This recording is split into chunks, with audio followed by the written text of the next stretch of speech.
श्री शिवाय नमस्तुभ्यम हर हर महादेव। तो आज मैं शिवपुराण की कथा सुनाऊंगी आपको। 5वां अध्याय।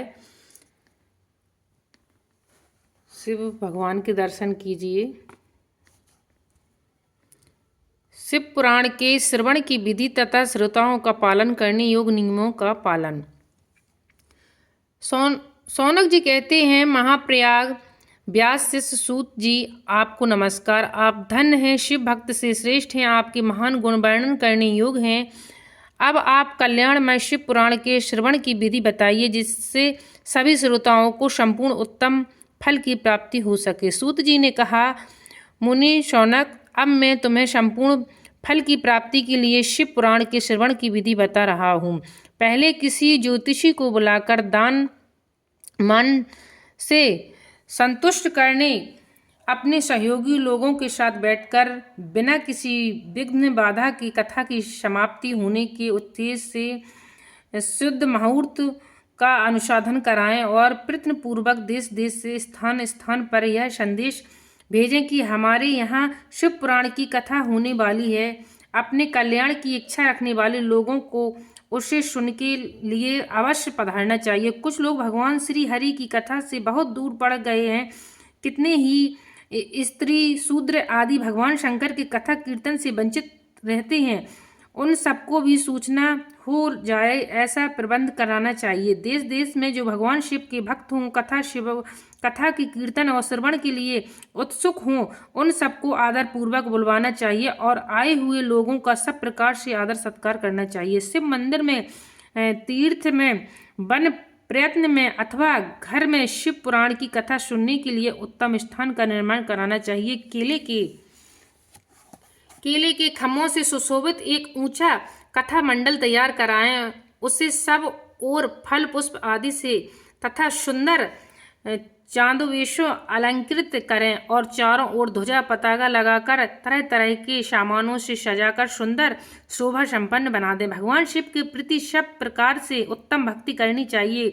वही सब तरह से आनंद का विधान करने वाली यह परमात्मा भगवान शंकर के लिए दिव्य आसन का निर्माण कराना चाहिए तथा कथावाचक के लिए भी एक ऐसा दिव्य आसन बनाना चाहिए जो उनके लिए सुखद हो सके। मुनि नियम पूर्वक कथा सुनने वाले श्रोताओं के लिए भी यथा युग सुंदर स्थानों की व्यवस्था करनी चाहिए। अन्य लोगों के लिए साधारण स्थान ही रखने चाहिए। जिसकी मुख से निकली हुई वाणी देहधारियों के लिए कामधेनु के समान आविष्ट फल देने वाली होती है। उस पुराण विद्वान वक्ता के प्रति दुख वृद्धि कभी नहीं करनी चाहिए। संसार में जन्म तथा गुणों के कारण बहुत से गुरु होते हैं, परंतु उन सबसे पुराणों को ज्ञाता विद्वान ही परम गुरु माना गया है। पुराण वक्ता पवित्र, दक्ष, शांत, ईर्ष्या पर विजय पाने वाला, साधु और दयालु होना चाहिए। ऐसा वचन कुशल विद्वान इस पुण्यमयी कथाओं के कहे सूर्योदय से आरंभ करके 3:30 पहर तक उत्तम बुद्धि वाले विद्वान पुरुष को शिव पुराण की कथा संयंक रीति से बाँचनी चाहिए। महान हान काल से 2 घड़ी तक कथा बंद रखनी चाहिए, जिससे कथा कीर्तन से अवकाश पाकर लोग मल मूत्र त्याग कर सकें। कथा प्रारंभ के दिन से एक दिन पहले व्रत ग्रहण करने के लिए वक्ताओं और छौर करा लेना चाहिए। जिन दिनों कथा हो रही उन दिनों प्रयत्न पूर्वक प्रातः काल का सारा नित्य कर्म संक्षेप ही कर लेना चाहिए। वक्ता के पास उसकी सहायता के लिए एक दूसरा वैसा ही विद्वान स्थापित करना चाहिए। वह भी सब प्रकार के संशयों का नियंत्रण करने से समर्थ हो और लोगों को समझाने की कुशल हो। कथा से आने वाले विद्वान की निर्वृत्ति के लिए गणेश जी का पूजन करना चाहिए। कथा के स्वामी भगवान शिव की कथा विशेष शिव पुराण की पुस्तक की भक्ति भावनाओं से पूजा करनी चाहिए। तत्पश्चात उत्तम बुद्धि वाला श्रोता तन मन से शुद्ध एवं प्रसन्नचित हो आदर पूर्वक शिव पुराण की कथा सुने। जो वक्ता और श्रोता अनेक विकारों से युक्त हो, स्त्री से आसक्ति रखते हो और पाखंडपूर्ण बातें करते हों, वे पुण्य के भागी नहीं होते हैं। जो लौकिक चिंता तथा धन ग्रह एवं पुत्र आदि की चिंताओं को छोड़कर कथा में मन लगाए रहते हैं, उन शुद्ध वृद्धि पुरुषों को उत्तम फल की प्राप्ति होती है। जो श्रोता श्रद्धा और भक्ति से युक्त होते हैं, दूसरे कर्मों से मन नहीं लगाते हैं और मौन, पवित्र एवं उद्देश्यपूर्ण होते हैं, वे भी पुण्य के भागी होते हैं। सूत जी बोले, शौनक, अब शिव पुराण सुनने का व्रत लेने वाले पुरुषों के लिए जो नियम हैं उन्हें भक्ति पूर्वक सुनो। नियम पूर्वक इस श्रेष्ठ कथाओं को सुनने से बिना किसी विघ्न बाधा के उत्तम फल की प्राप्ति होती है।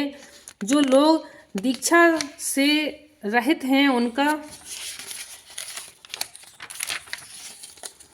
उनका कथा श्रवण में अधिकार नहीं है। अतः मुने कथा सुनने की इच्छा वाले सब लोगों को पहले वक्ता से दीक्षा ग्रहण करनी चाहिए। जो लोग नियम से कथा सुने उनको ब्रह्मचार्य से रहना चाहिए। भूमि पर सोना, पत्तल में खाना और प्रतिदिन कथा समाप्त होने पर ही अन्न ग्रहण करना चाहिए, जिससे शक्ति को वह प्राण की समाप्ति तक उपवास करके शुद्ध पूर्वक भक्ति भाव से उत्तम शिव पुराण को सुने। इस कथा का व्रत लेने वाले पुरुषों को प्रतिदिन एक ही बार हविष्यांत भोजन करना चाहिए। जिस प्रकार से कथा श्रवण का नियम सुख पूर्वक सद सके वैसे ही करना चाहिए। गरिष्ठ अन्न, दाल, जला अन्न, सेम, मसूड़, भाव दूषित तथा बासी अन्न को खाकर कथावृत्ति पुरुष कभी कथा को न सुने। जिससे कथा का व्रत ले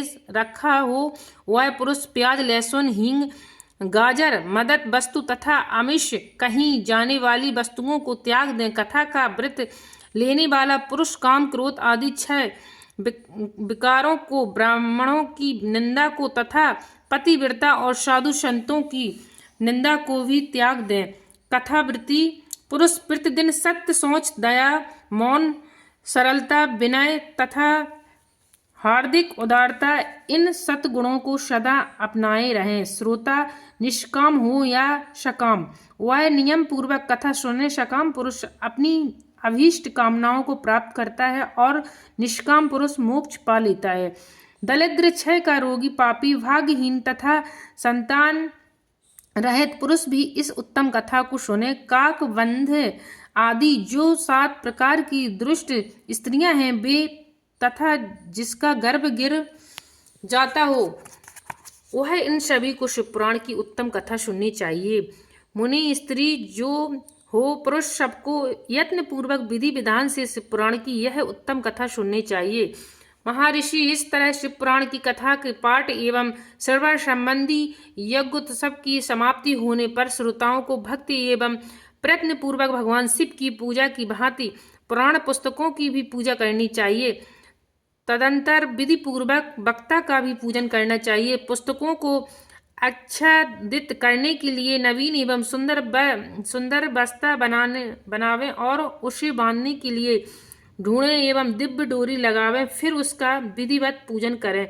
मुनि श्रेष्ठ, इस प्रकार महान उत्सव के साथ पुस्तक और वक्ता की विधिवत पूजा करके वक्ता की सहायताओं के लिए स्थापित हुए मंडप का भी उसी के अनुसार धन आदि के द्वारा उससे कुछ भी कम सत्कार करें। वहां आए हुए ब्राह्मणों को अन्न, धन आदि का दान करें। साथ ही गीता, बांध और नृत्य आदि के द्वारा महान उत्सव रचाएं। मुनि, यदि श्रोता व्रत हो तो उसके लिए कथा समाप्त के दिन विशेष रूप से उस गीता का पाठ करना चाहिए जिसे श्री रामचंद्र जी के प्रति भगवान शिव ने कहा था। यदि श्रोता ग्रस्त हो तो उस बुद्धिमान को उस श्रवण कर्म की शांति के लिए शुद्ध हाविष्य द्वारा होम कराना चाहिए। मुनि, रुद्र संहिता के प्रत्येक श्लोक का होम करना उचित है अथवा गायत्री मंत्र से होम करना चाहिए, क्योंकि वास्तव में यह पुराण गायत्रीमय की है। अथवा शिव पंचाक्षर मूल मंत्र से हवन करना उचित है। होम करने की शक्ति न हो तो विद्वान पुरुष यथाशक्ति हवनीय हवश का ब्राह्मणों को दान करें।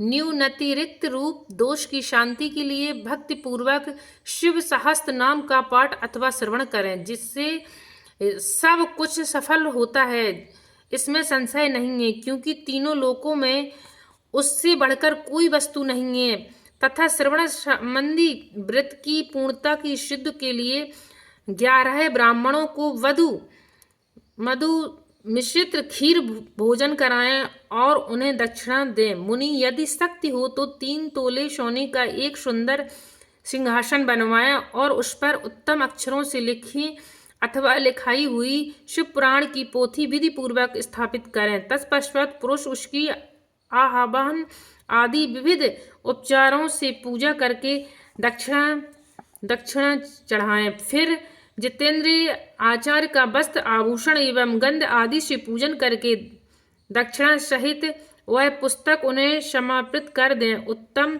बुद्धि वाला श्रोता इस प्रकार भगवान शिव के संतोष के लिए पुस्तक का दान करे। शौनक, इस पुराण के इस दान के प्रभाव से भगवान शिव का अनुग्रह पाकर पुरुष भवबंधन से मुक्त हो जाता है। इस तरह विधि विधान का पालन करने पर श्री संपन्न शिव पुराण संपूर्ण फल को देने वाला तथा भोग और मुक्तता दाता होता है। मुनि शिव पुराण का वह सारा महत्व जो संपूर्ण अभिष्ट को देने वाला मैंने तुम्हें कहे सुनाया